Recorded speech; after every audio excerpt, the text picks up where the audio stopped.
not looking good, everybody. It's not looking good. Sorry. I'm Erica, and I'm distraught.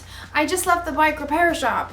I had to ride my scooter to get here. My bike, my favorite bike, my newly renovated classic, the beautiful bike is broken. There's a chance it could be repaired, but there's also a chance my bicycle has seen her last ride. It's not looking good, guys. I apologize. I'm not very good today at showing contentment. Contentment is learning to be okay with what you have. But how can I be okay with my bike I may not have anymore? The memories. Oh, I did the wrong hand. I'll sure miss that old girl. I don't think I'll ever be happy again. Unless they're able to repair my bike. Or unless I can save up enough money to buy a new bike. But until then, I guess I'm gonna have to be sad. Because my bike is broken. Because it's broken. In today's story, we'll hear about some people who were stuck somewhere between where they used to be and where they wanted to go. If only they could have been okay with what they had in the present. Hey, I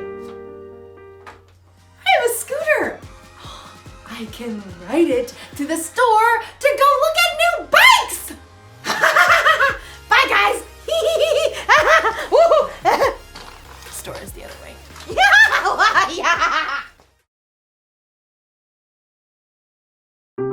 The Bible.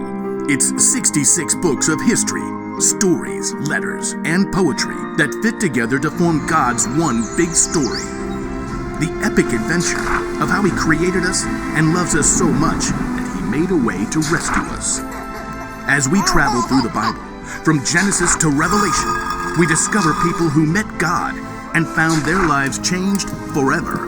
Now, for an amazing story.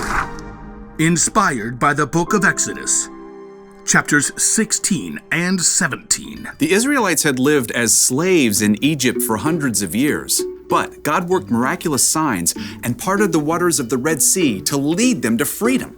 Sing to the Lord, He is greatly honored. He has brought Pharaoh's horses and chariot drivers into the Red Sea. God's people were free. But it didn't take long for all that singing and celebrating to turn into whining. The Israelites complained to their leader, Moses. You must want all of us to die of hunger out here. Yeah, we had it good in Egypt. All the food we wanted. You do remember you were slaves, right? But we had so much meat we could barbecue every day. The people continued to grumble, so Moses took their complaints to the Lord. The people don't trust you to give them food. I will rain down bread from heaven for you. The people must go out each day. Have them gather enough bread for that day. Moses and Aaron called the people of Israel together to share God's words. Come to the Lord. He has heard you speak against him. As Aaron spoke, the glory of the Lord appeared as a cloud in the desert. Once again, God spoke to Moses. Tell the people, when the sun goes down, you will eat meat. In the morning you will be filled with bread. Then you will know that I am the Lord your God. Moses and Aaron told the people everything that God had said. In the evening, you will know that the Lord brought you out of Egypt, and in the morning you will see the glory of the Lord. He will give you meat to eat in the evening. He'll give you all the bread you want in the morning. Ha! Seeing is believing. Then you should probably look over there. Whoa. A large flock of quail, more birds than anyone had ever seen, settled upon the camp like a twittering, fluttering ocean. Quail barbecue for dinner! That evening, everybody in the camp ate their fill. And in the morning, heavy dew settled on the ground. And as it dried, it left something behind. What's this? Looks like snow. Like what? The stuff that falls on mountaintops. Flaky, white, tastes like honey. This is manna. It's the bread the Lord has given you to eat. Gather only as much as you need for the day. What about tomorrow? Don't keep any of it until morning. God will give us what we need then. The Israelites gathered up the manna, sharing until each family had enough. Manna cakes, manna pudding, manna tostadas. Manna and quail pizza. Some people disobeyed God and tried to keep leftovers until the next day. Ew. But any manna kept overnight, filled with maggots. As long as the Israelites stayed in the desert, the Lord provided fresh manna for them to eat every single morning. Time to move camp. The Israelites soon moved to their next camp in Rephidim, and although manna was plentiful, fresh water was not. Seriously? I am so parched. Even though God had worked miracle upon miracle and provided food from nowhere, the Israelites still panicked. They turned on Moses once again. Give us water to drink right now. Why are you arguing with me? Don't you trust the Lord?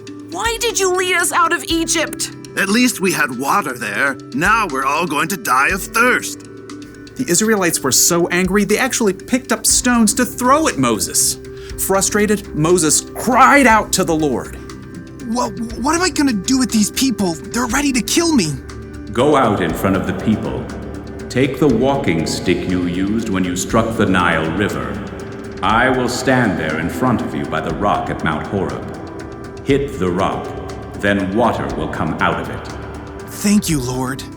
Moses called the leaders and the people of Israel together. Come up with me to the rock at Mount Horeb. The huge rock overshadowed Moses as he walked beneath it, walking stick held high. Now see what God will do. Moses struck the rock. Immediately, God caused cold, clear water to gush from the rock, forming a rushing stream below. Not bad. Yeah, I guess it beats Egypt. For now.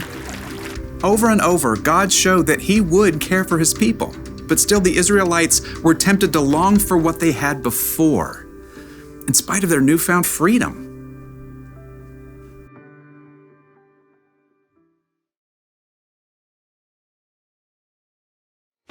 The Israelites were slaves in Egypt, but then God rescued them and brought them into freedom. You'd think they would be overjoyed, but instead, they whined and complained about what they didn't have. Now, it's easy for us to look back at the Israelites and think, how could they act that way? Didn't they realize what God had done for them? But the truth is, we can sometimes whine and complain when we don't immediately get what we want. Sometimes we look backwards, like when we start a new school year. My teacher last year didn't give us much homework. Sometimes we look to the future, like when we're waiting for something exciting. I want Christmas to be here right now!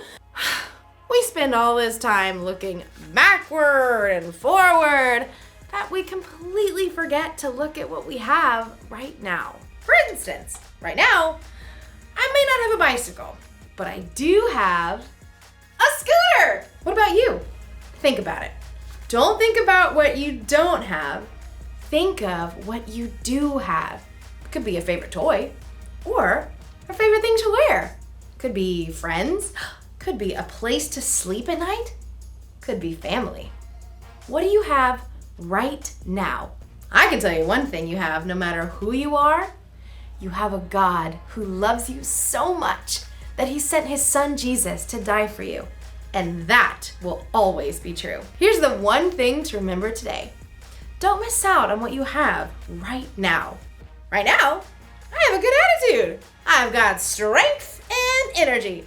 And I've got a scooter to ride around on. I'm so content. I'll see ya. Vroom.